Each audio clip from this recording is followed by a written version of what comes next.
L'invité du jour est Geoffroy Vara. Il est le directeur général de Twi TV et Watt FM. Avec lui, nous parlons de deux sujets: la lutte contre la corruption à travers la dénonciation de certains acteurs de la douane et de la justice.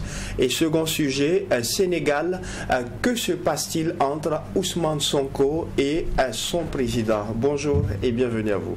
Bonjour Serge Kaboré, bonjour aux auditeurs et aux téléspectateurs qui nous suivent. Avant de commencer nos échanges, je ne saurais laisser passer sous silence. Vendredi passé ici sur ce plateau, je vous présentais comme le directeur général adjoint de Twi TV et Watt FM. Aujourd'hui, je vous présente comme le directeur général de Twi TV et Watt FM. Félicitations à vous et bonne mission. Merci, merci. Dans tous les cas, on sera là, on sera là et on mettra donc le pied et on fera ce qu'il faut. Alors, on y va avec le premier sujet, lutte contre la corruption. Le CORAC dénonce des acteurs de la douane et de la justice.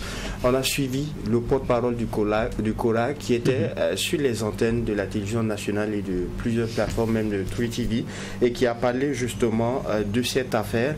Pour vous, déjà, qu'est-ce que le CORAC, pour la plupart de nos auditeurs et téléspectateurs qui ne connaissent pas trop, c'est quoi le CORAC, quel est son mode de fonctionnement et tout? Je pense que le CORAC, on a tous appris. La dénomination, c'est avec les assises nationales, notamment l'achat des transitions qui dans son chapitre 2, et notamment je pense c'est l'article 3, dans lequel on voit apparaître, on va dire, cette instance-là, qui vient compléter les autres que nous avons, présidence, gouvernement et assemblée législative de transition. Et on s'est posé au débat la question de savoir mais comment est-ce que ça va fonctionner. Je pense qu'au fil du temps, on commence à mettre, on va dire comme cela, un peu plus de sens dans ce que pourraient être ses missions. Et il y avait l'article 7 quand même qui le définissait un peu. C'était une instance qui était chargée de définir, de suivre et de contrôler la mise en œuvre de la stratégie du pays, et ce dans tous les domaines et par tous les moyens. Et on sent depuis un certain temps certains domaines qui sont beaucoup plus mis en avant, notamment sur la question de la lutte contre la corruption. On a eu droit à des communiqués avant celui numéro 3 que nous avons, avec mis en avant aussi certains éléments sur des cas de dénonciation et d'interpellation. Il y a donc ces éléments-là qui permettent de voir un peu plus clair dans ce que sont ces missions-là. Et donc, au fil du temps, je pense que c'est des éléments que les Burkinabés découvrent. Il y avait eu d'autres sorties du CORAC. Il avait été question des immobiliers, il a été question d'autres aspects. Cette fois-ci, un troisième communiqué qui revient sur la lutte contre la corruption, notamment à travers des acteurs de la douane et de la justice. Dans la forme, déjà, comment est-ce que vous appréciez cette sortie? Déjà, c'est comme les sorties passées. Quand on a droit à ce communiqué du CORAC là, on part sur des faits et on va dans le détail sur les éléments qui sont reprochés, et quelquefois on cite même les concernés. En tout cas, ne tourne pas autour du pot sur les constatations faites et les éléments de reproche qui sont faits. Et puis il y a toujours dans comment dire ça, dans la chute, les Burkinabés qui sont enjoints à faire preuve de probité et ce qui est attendu du Burkinabé, l'intégrité. Mais cela passe par une démarche et ils sont assez clairs. On ne va pas laisser certaines choses se faire comme ça se faisait avant, et que maintenant il y a une vision qui est claire, et eux ils veillent à ce que les choses se fassent comme cela a été donc défini par le président Faso, qui à chaque fois dans ses discours revient sur l'obligation d'inventer un Burkinabé nouveau qui soit arrimé sur des valeurs que l'on connaît. Dans le fond, c'est une vaste affaire de corruption, des agents de douane, une affaire qui débute depuis 2021 et qui s'étend jusqu'à des acteurs de la justice. Quelles sont vos clés de lecture quand on regarde tout cela? Je pense que d'abord, c'est bon de peut-être rappeler un peu les faits, ça met tout le monde à l'aise. Quand on a écouté, donc on a lu et écouté, parce que ça a été d'abord en visio, le communiqué du CORAC. Quand on regarde, c'est d'abord des faits qui partent de 2021, dénonciation, et derrière il y a la SULC, et il y a aussi le procureur du Faso qui avait ouvert une enquête. Et quand on regarde à l'intérieur, il y a beaucoup d'éléments qui sont donnés qui pourraient laisser croire que très vite c'est un élément qui allait se solutionner, et puisque on parle de faits de corruption, mais il y a toute la mesure qui a été mise pour qu'on ne soit pas que dans des suspicions, mais qu'on aille même jusqu'à avoir des éléments matériels qui sont assez probants. Et on parle d'incriminés qui sont des agents de douane, et puis derrière il y a un vaste réseau. Il y a eu, quand on voit, il y a d'abord un inspecteur et un autre contrôleur des douanes, et on parle aussi de 11 autres douaniers qui, pour les mêmes infractions de corruption et de blanchiment des capitaux, ont été concernés. Et dans cette affaire, il y a eu pas moins de 12 témoins, c'est-à-dire des transitaires, des déclarants en douane, des transporteurs, qui ont reconnu avoir remis de l'argent, des sommes de 150 000 sans quittance à certains. Donc il y a des éléments matériels. Et avec la dénonciation, je pense aussi qu'il est question aussi il a été question même de vidéos avec des agents infiltrés.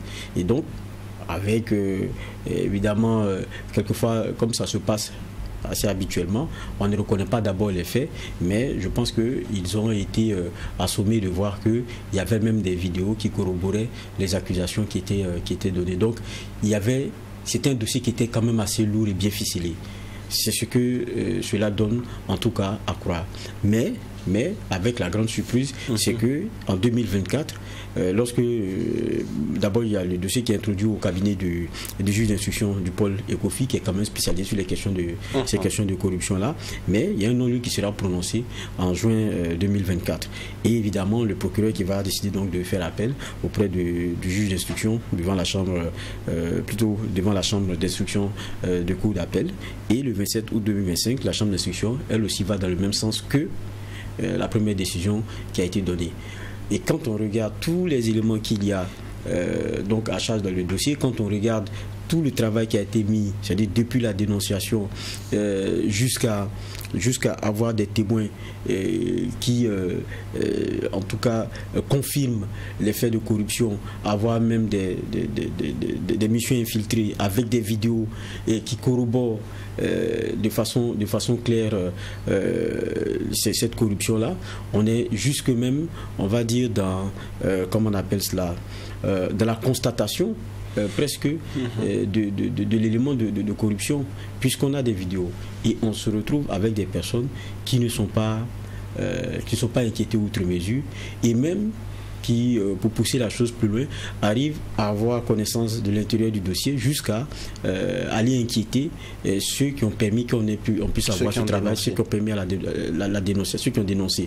Et donc, c'est des éléments qui sont un peu gros, ça il faut le dire de façon très claire, et quand on écoute le Courag, il le dit de façon très très très affirmative. C'est des éléments qui ne peuvent pas passer, parce qu'on ne peut pas comprendre qu'on ait un dossier aussi blindé et que ça passe devant quoi qu'on dise aussi ce qu'on a de spécialisé sur ce type de crime là, et que ceux qu'on pense être des indélicats arrive encore à passer par les mailles du filet.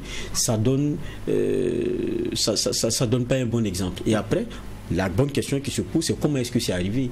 Je pense que c'est là aussi qu'on quitte forcément le secteur des douanes pour aller aussi dans celui de la justice, pour se dire que s'il n'y a pas des proximités à questionner, on ne peut pas comprendre qu'on en arrive à des décisions pareilles. Et je crois que c'est pour cela qu'à la fin, je pense que quand on écoute, il y a, je pense, je vais revenir sur, on parle de 10 magistrats, voilà, et président de chambre, procureur général, huissier général, procureur du Faso, juge d'instruction, juge au siège, et puis un avocat qui sont donc mis en cause. Que dans le contexte actuel, dans la dynamique actuelle avec la révolution, de telles choses puissent arriver, notamment à travers des agents de douane, on est étonné, mais la surprise est d'autant plus grande lorsqu'elle émane d'acteurs de la justice. J'avais cité des magistrats et autres. Comment on est arrivé jusqu'à ce niveau? Comment on est arrivé jusqu'à ce niveau? Moi, je pense que ça, c'est pas une situation forcément nouvelle. La justice est le dernier rempart des populations. Oui, ça c'est vrai que quand on parle de la justice, pour emprunter même les mots du Courag, il disait qu'ils avaient la conviction que cette justice-là, noble, devait être l'institution censée être le repère moral, justement, pour la société et les citoyens. Mais, à la vérité, est-ce que c'est forcément le repère moral? Quand vous regardez même les rapports ENLAC, c'est vrai que la justice, c'est pas l'élément qu'on a forcément classement en pole position. Au niveau des différents classements. Quand on prend le cas de 2021, par exemple, que j'ai regardé en venant, la justice est au rang de 12e sur la question de la perception de la corruption. Mais il y est quand même. Ça veut dire qu'il y a beaucoup de citoyens qui se sentent pas rassurés face à cette justice-là. Mais à la vérité aussi, il faut dire qu'il y a, nous, hommes de médias, c'est-à-dire journalistes et autres, il y a beaucoup d'éléments qui ont été souvent ressortis à travers des affaires où il y a eu parmi les éléments de ce pouvoir-là qui se sont montrés indélicats, comme il y en a aussi dans plusieurs autres corporations. Mais c'est une réalité. On a une justice aussi qui a en son sein des éléments qui ne sont pas clean. Et pour éviter que tout le monde soit peint en noir, il faut enlever le mouton noir dans la bergerie, on dira comme ça. Et c'est pour moi ce qui est en train d'être fait aujourd'hui est pointé du doigt. Parce que quand on regarde, le cas il est quand même assez patent. Que de se dire que sous dénonciation, on arrive à mettre la main sur des indélicats et que ces personnes-là arrivent à passer, on ne sait par quelle magie, à se retrouver avec des non-lieux comme on l'a vu, et aller inquiéter même celui qui a dénoncé, et encore utiliser la corruption pour obtenir une condamnation lourde pour celui qui a dénoncé, c'est l'hôpital qui se fout de la charité. In fine, quand on regarde, quelle leçon faut-il retenir par rapport à la lutte contre la corruption qui, il faut le reconnaître, a pris une autre tournure? Oui, et je pense aussi que là, c'est pour moi la leçon que la fermeté est pour moi la seule issue. Parce que quand on est dans une situation du laisser-faire, je pense que tout le monde se dit que tout est permis. Lorsqu'on a sur des cas bien clairs, des questionnements qui sont profonds, on ne va pas se dire non, c'est la justice, sûrement qu'ils ont dit le droit, ils ont regardé dedans, c'est sûr qu'il y a des éléments dans lesquels... Non. Quand vous regardez, la façon dont la chose est bien expliquée, et puis il y a des presses qui s'en étaient fait l'écho en son temps, on est vraiment logiquement et naturellement amené à se poser des questions sur comment est-ce qu'on en arrive à un non-lieu sur cet élément. Et que même en appel, il y ait la confirmation de ce qui avait été dit en renaissance. Alors, on se pose la question de savoir, mais si on arrive à avoir des témoins, si on arrive à avoir des vidéos, si on perquisitionne chez vous, on arrive à avoir de fortes sommes d'argent, évidemment que sûrement vous n'arrivez pas pour lesquels vous n'arrivez pas à donner des justificatifs. Lorsqu'on a tout ça et qu'on ne peut pas arriver à une condamnation, mais dans ce cas de figure, mais c'est qui on arrête et on condamne? Si ce n'est que celui qui n'a pas de protection. Je pense que c'est la question véritable que tout cela pose. Donc, si on reste dans ce type d'impunité, je ne sais pas comment est-ce qu'on peut donner la leçon qu'on veut inventer un Burkinabé nouveau qui soit celui propre et celui attaché et arrimé à des valeurs qui sont l'intégrité et la probité. Je pense que si on laisse ces éléments-là passer, ce ne sont pas des bons exemples qu'on donne. Et puis il y a le service des douanes. Regardez, vous avez parlé tout à l'heure de la justice, j'ai dit qu'il était 12e parce qu'on parle de 2021. Si, dans le sur le rapport 2021, sur le rapport concernant l'année 2021, vous verrez que le service des douanes vient juste après la police, je pense que c'était la police municipale ou la police nationale, je ne sais plus, mais les douanes sont 2e. C'est-à-dire que pour le Burkinabé, le 2e corrompu, c'est le douanier. C'est la perception qui ressort du rapport du RENLAC. Et vous avez, on va dire, des corps comme ça qui, voilà, chaque année, reviennent comme 1er, 2e, 3e. On se rend compte que beaucoup ont ces cas de corruption-là auxquels ils font face. Mais est-ce que c'est une surprise? Ça encore, c'est une question que je pose. Parce que on refuse quelquefois de regarder les choses avec toute la vérité. Lorsque son petit frère ou bien son cousin passe les concours, on lui dit: ah, mon petit, il faut grouiller, tu vas avoir douane là. Ou bien impôt et puis trésor. Même si c'est dit pour quelqu'un qui a un master, qui a une licence, on dit même si tu vas rentrer là-bas avec ton BPC là, tu es bon. Mais quand on dit que même si tu rentres avec ton BPC, tu es bon là. Mais nous tous, dans notre imaginaire populaire, dans ce que nous savons, on sait à quoi ça ramène. Quand on dit tu es bon, tu seras bien là. C'est pas avec ton salaire que tu seras bien. Mais parce que je veux dire, c'est pas un secret. Mais quand nous-mêmes, on a intégré ça, quand nous-mêmes on est d'accord avec ça, quand ça concerne un de nos membres et qu'on dit ah lui il est douanier, ah d'accord, je comprends alors. Quand ça dit je comprends alors, ça veut dire quoi?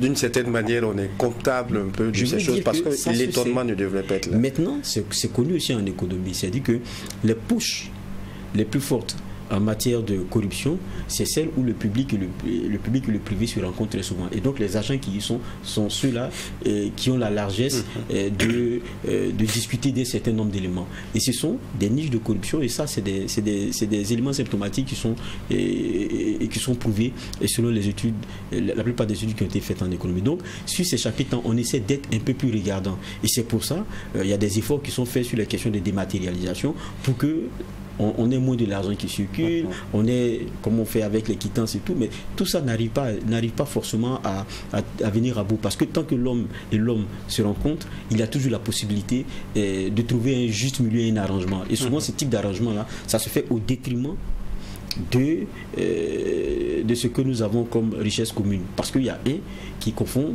la caisse qu'il doit aller ramener à la descente là avec ses poches. C'est ça aussi la réalité. Donc je dis, il y a une moralisation qu'on veut de façon générale, mais cela passe aussi dans pas seulement une question d'habitude, mais par un questionnement nous-mêmes en profondeur sur ce que nous avons dans notre quotidien, mais que nous avons fini par accepter et penser que c'est normal. Que aller dans tel corps, c'est la réussite parce que c'est sûr que tu vas t'enrichir. Alors qu'on sait comment est-ce que tu t'enrichiras quand tu iras. C'est ça aussi la réalité. Donc s'il n'y a pas ce changement profond là, je pense que c'est des éléments qui vont perdurer. Et tout se fait pour moi, et ça je le dis, c'est par l'exemple. Quand vous avez de telles affaires dans lesquelles les personnes s'en sortent, je ne sais pas comment est-ce que vous pouvez me convaincre que ceux qui sont dans les mêmes bureaux, qui sont les collègues et qui voient comment est-ce que le monsieur a eu chaud et que ça a été compliqué, qu'il soit encore là assis et qu'il se soit même permis d'aller faire condamner celui qui l'a dénoncé, comment est-ce que vous à un moment donné vous ne vous posez pas la question de savoir mais moi je résiste là même là, à quoi ça sert? À quoi ça sert?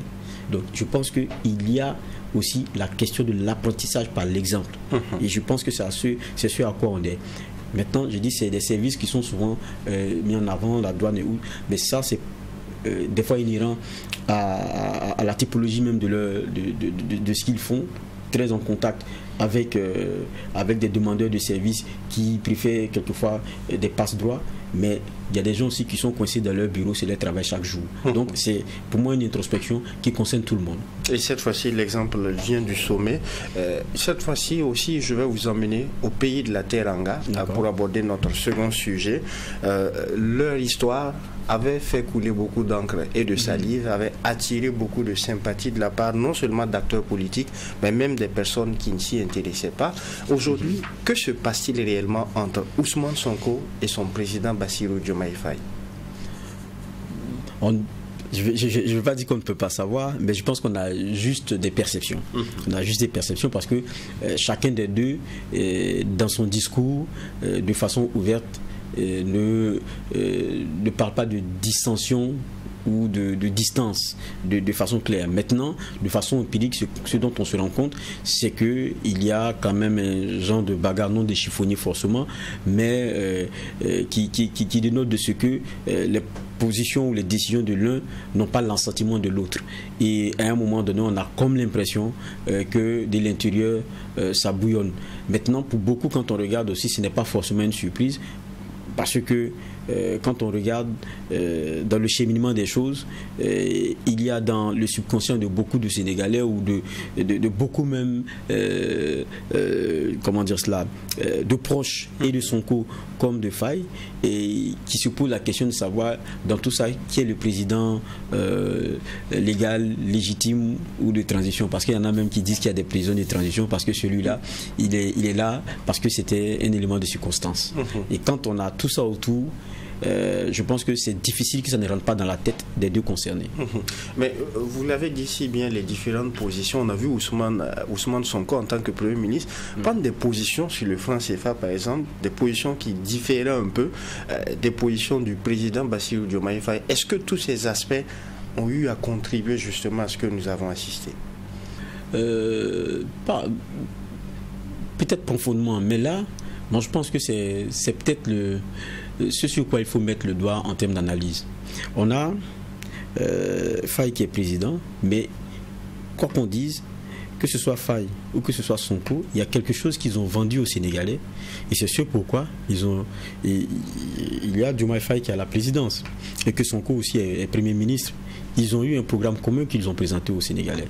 Mais ce programme commun-là, c'était quoi?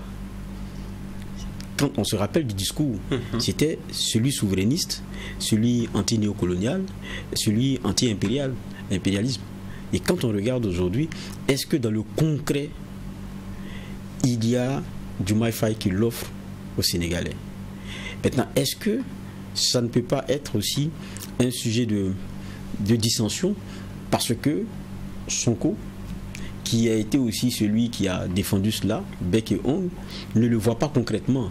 Mais attention, il y a que Sonko est Premier ministre, mais Diomaye Faye est il est dans le dur, dans la réalité de la gestion même du pouvoir.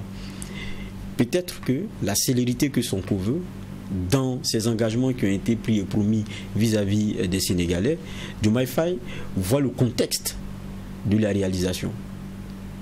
Et ça peut être un hiatus aujourd'hui entre les deux hommes.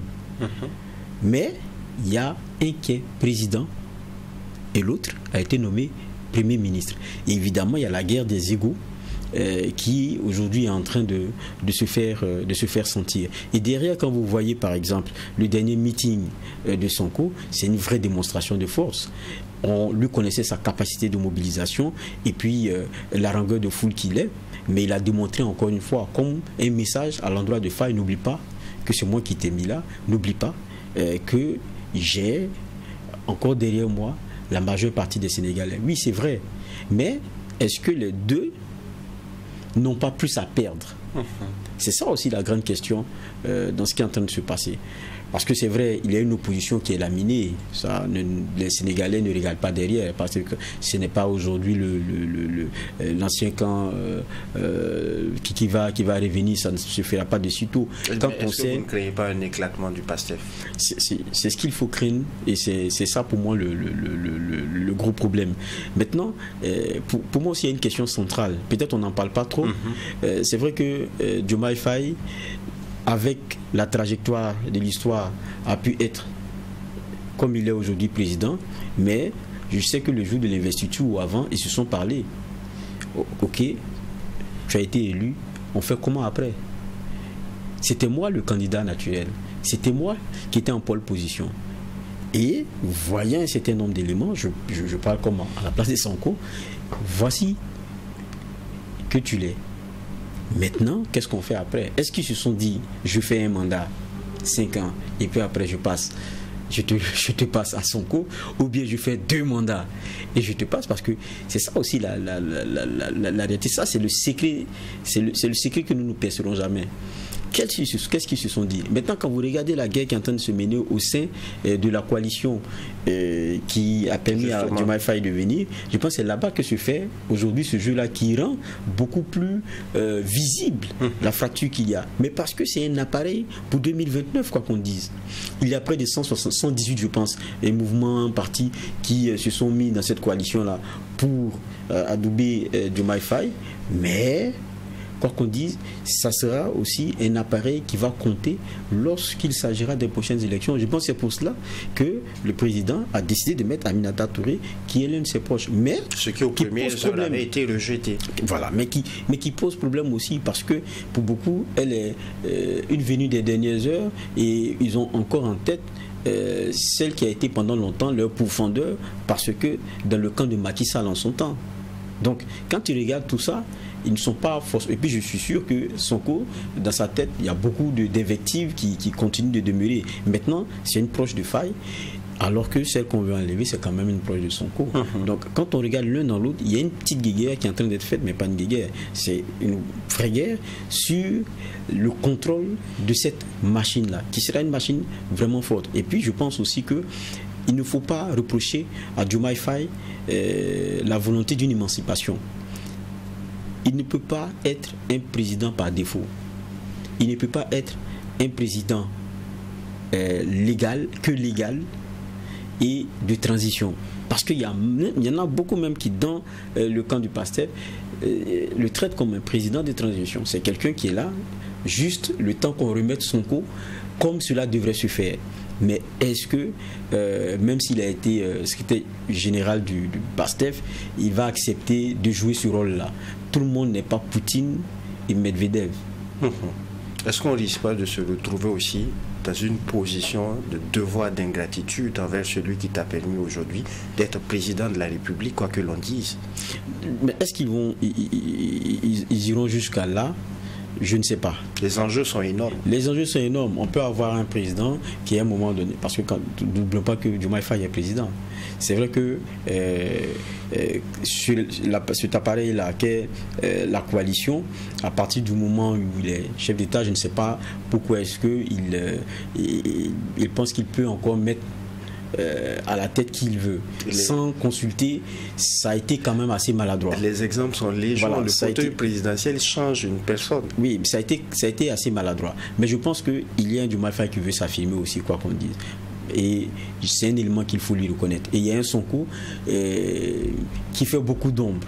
Ça, c'est inhérent aussi à sa personne et à ce qu'il a montré aussi depuis. Et c'est une danse. On ne sait pas qui est l'aveugle, mais chacun veut marcher sur le pied de l'autre pour lui dire attention, attention, je suis là. Maintenant, qu'est-ce qu'ils se sont dit? Je pense que c'est ça le nœud gordien. Qu'est-ce qu'ils se sont dit sur la suite après que Faye ait été élu? Qu'est-ce qu'ils se sont promis? Est-ce que ça s'est fait à l'ivoirienne, comme on a vu à un moment donné ce qui se disait entre Alassane et le feu Henri Konan Bédié, on fait une coalition, je prends après tu me passes. Après, c'est des éléments qui sont sortis. Est-ce que c'est cela? Est-ce qu'aujourd'hui, il n'y a pas une remise en cause des engagements qu'ils ont pris entre eux, ou bien qu'ils ne se sont pas encore parlé là-dessus, mais chacun voit chez l'autre une envie de ne pas respecter quelque chose? C'est des éléments. Mais je pense qu'ils sont assez avisés pour comprendre que ça risque d'être moins productif pour chacun d'entre eux. Parce qu'une implosion pour l'instant, ce n'est pas forcément ce sur quoi les Sénégalais les attendent. Ils les attendent sur des éléments qui sont assez clairs, parce que quand on regarde, le Sénégal, c'est une économie qui aujourd'hui est vraiment ralentie. Pourquoi? Parce qu'il y avait une dette cachée dont on parle aujourd'hui qui va à plus de 100% du PIB, puisque sous l'ancien Macky Sall, on a déclaré des dettes qui n'étaient pas en rapport au produit intérieur brut, qui n'étaient pas vraies. Et le FMI a investigué, le Sénégal aussi, avec les nouvelles autorités, ont investigué. On a vu qu'il y avait des dettes cachées énormes. Et cette situation de la dette là a asphyxié tant et si bien que je pense qu'il n'y a pas, même le 6 novembre, après en gros 17 jours de discussion, ils n'ont pas pu parvenir aussi à avoir aussi un oxygène en termes aussi d'argent frais pour pouvoir continuer. Mais juste parce que quand on fait l'évaluation de cette dette là, on se rend compte qu'ils sont en crise. Voilà des éléments sur lesquels les Sénégalais les attendent. Ils ne peuvent pas commencer la guéguerre aujourd'hui de 2029 alors qu'ils ont promis un certain nombre d'éléments aux Sénégalais. Et alors qu'il y a des enjeux de stabilité économique. Voilà, il y a des enjeux qui sont forts. Est-ce qu'on assistera à une implosion maintenant? Qu'est-ce que ça pourrait donner en termes de bras de fer? Et s'il y a implosion, c'est sûr que au niveau de l'Assemblée nationale, il y aura aussi forcément une guerre de positionnement en termes de qui sera du camp de Faye, qui sera du camp de Sonko. Mais il y a aussi que le Sénégal, c'est toujours un régime présidentiel. Le président peut décider aussi de dissoudre cette assemblée et puis de voir comment est-ce qu'il reconstruit les choses. Mais ça va aller avec une fracture dans laquelle chacun va forcément y perdre des plumes. Maintenant, ils ont la chance qu'il y a une opposition qui est nouvelle et qui a été décrédibilisée justement par son pouvoir qu'il vient de perdre. Et aujourd'hui, si on veut parler par exemple de réduction des comptes, il suffit seulement de tirer cette corde-là pour qu'il se calme. Parce que la plupart de ces dignitaires-là, ils ont beaucoup de casseroles qui traînent. Donc, il y a cet élément-là, mais ils ont intérêt, je pense, à s'entendre et à voir comment continuer. En tout cas, merci à vous, Geoffroy Vara, pour ces clés de lecture sur ces deux sujets, lutte contre la corruption avec la récente sortie du CORAC, et aussi Sénégal, que se passe-t-il entre Diomaye Faye et Ousmane Sonko. Merci à vous. C'est un plaisir. Merci également à vous, auditeurs et téléspectateurs des médias leaders True TV et Watt FM. C'est tout pour ce numéro du déjà matinal info que je prends toujours plaisir à vous présenter. Et en attendant de vous retrouver, Dieu voulant, pour un prochain numéro, non seulement portez-vous bien, aussi et surtout que Dieu bénisse le Burkina et rendez-vous lundi avec Aurélie Takbar.